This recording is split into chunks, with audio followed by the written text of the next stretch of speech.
હે સોરઠ ધરા મારી જગ જૂની અને ગઢ જૂનો એ ગિરનાર ઓલા વજડાએ જળ પીવે ઓર રે એના નમણાય નર ને નાર. આ સૌરાષ્ટ્રની ધરતી એટલે સંત સુરાની ધરતી.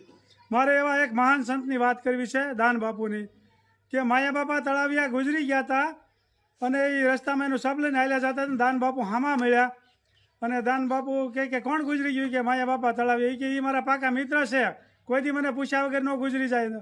નીચે ઉતારો, એની સબને નીચે ઉતાર્યો અને દાન બાપુએ લાકડી અડાડી કે માયા ભગત ઊભા થાવ નકર આગળ તમને બાળી દે. એ માયા બાપા આળા મવડીને ઊભા થયા લાકડી અડાડી એટલે.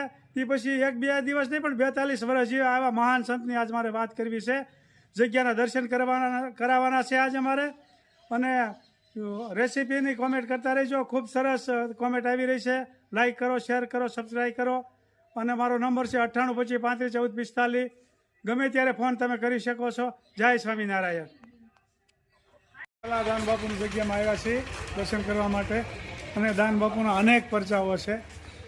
એક એક પરચાનું હું દરરોજ કહેતો રહીશ.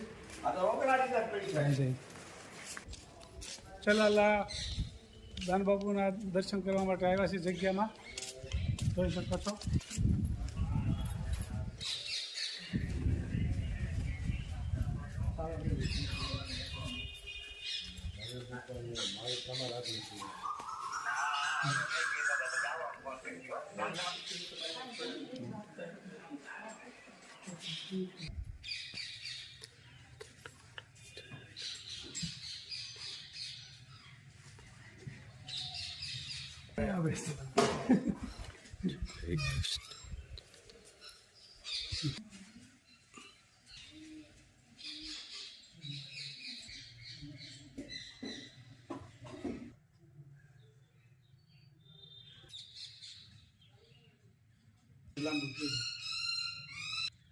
જ્યારે મકાન ચણાતું ને ત્યારે આપણા મોભાર કહેવાય ને આઢાર, એ ચડાવતો ત્યારે 2 હાથ ટૂંકું પડ્યું.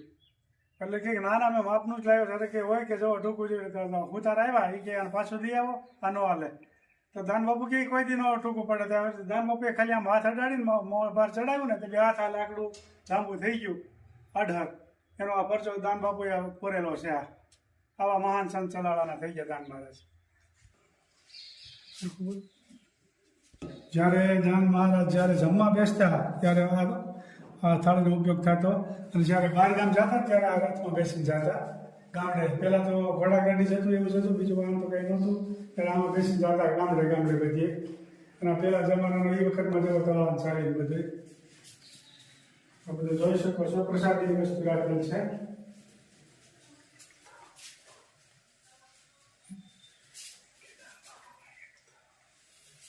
દાન બાપુનો એકતારો છે. જ્યારે ભજન ગાતા ને ત્યારે વગાડતા. અને એના મિત્ર મંડળ દરરોજ આવતા માયા બાપા તળાવિયાની. એનો પરચો બહુ મોટો છે, પછી હું કહીશ, પછી હું એનો પરચાની વાત કરીશ. આરતમાં બેસી જતા બધીએ જોઈ શકો છો. જ્યારે આરતી થાય ને ત્યારે આ નગારું તમે જોઈ શકો છો. આ નગારાનું ત્યારે વાપરતા આ મોટું નગારું. એવું ચલાવવાનું ક્યાંય નહોતું આવું નગારું. ત્યારે કેમ હતું? હજી હાલમાં ઇલેક્ટ્રિક નગારો નથી. આ જ નગારાનો ઉપયોગ થાય છે હજી હાલમાં જગ્યામાં. બધી વસ્તુ દાન બાપુ વખતમાં પ્રસાદીની વસ્તુ રાખેલ છે. આપ જોઈ શકો છો બધી વસ્તુ દાન બાપુ વખતની પ્રસાદીની વસ્તુ છે બધી.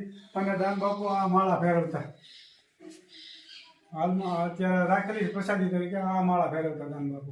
કોઈ ખોટું બોલતો હોય ત્યારે કે હાચા ખોટાના પારખ્યા કરવાના હોય ત્યારે આ માળા હજી હાલમાં આનો ઉપયોગ કરે છે. કે આવો દાન બાપુની માળા ઉપડે. જે ખોટો માણસ હોય ને ત્યાં માળા નથી ઉપડતી. હજી આ સાક્ષાત આવો પરચો હજી દાન બાપુએ પૂરેલો છે. એ માળા હજી પ્રસાદીની રાખેલ છે. આ માળા જય દાન મહારાજ. એકદમ વિશાળ જગ્યા છે દાન બાપુની જગ્યામાં. ખૂબ જાજી જમીનમાં છે. અત્યારે બાંધકામ બહુ જોરદાર છે. પાછળ રસોડો વિભાગ છે, જોઈ શકો છો. પાછળ ભોળાનાથનું મંદિર છે શંકર દાદાનું. આ દાન બાપુએ સ્થાપના કરેલ છે, એટલે દાનેશ્વર મહાદેવ કહેવાય છે જે હાલમાં હોતે. દાન બાપુ વખતમાં એને પોતે આ શંકર દાદાની મૂર્તિ પધરાવેલી છે.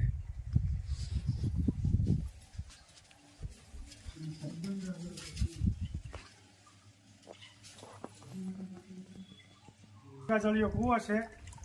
ક્યારે પણ ચામડીને કંઈક ફોડલા થયા હોય કે કાંઈ પણ પ્રોબ્લેમ થયો હોય ત્યારે આનાથી નાવાથી બધા તમામ રોગ મટી જાય છે. હાલમાં સાક્ષાત છે આ પરચો.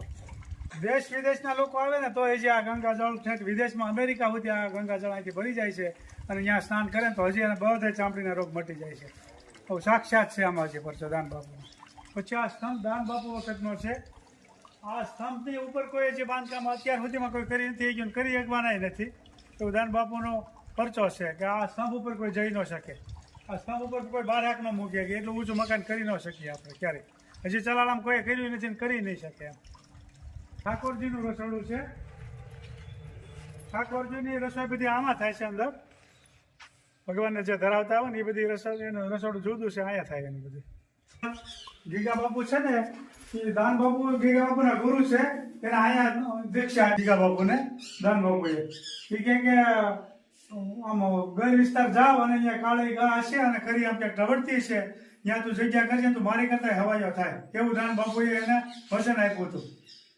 તો આ જગ્યાએ એને દીક્ષા આપી હતી ગીગા બાપુને. જો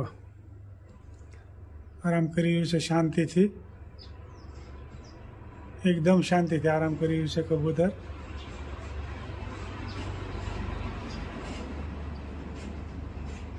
દરરોજ આવી જાય. પેલા થોડુંક નાસ્તો કરી લઈને પછી અહીંયા આરામ કરવા વહી આવે છે. શાંતિથી બેઠું જવા.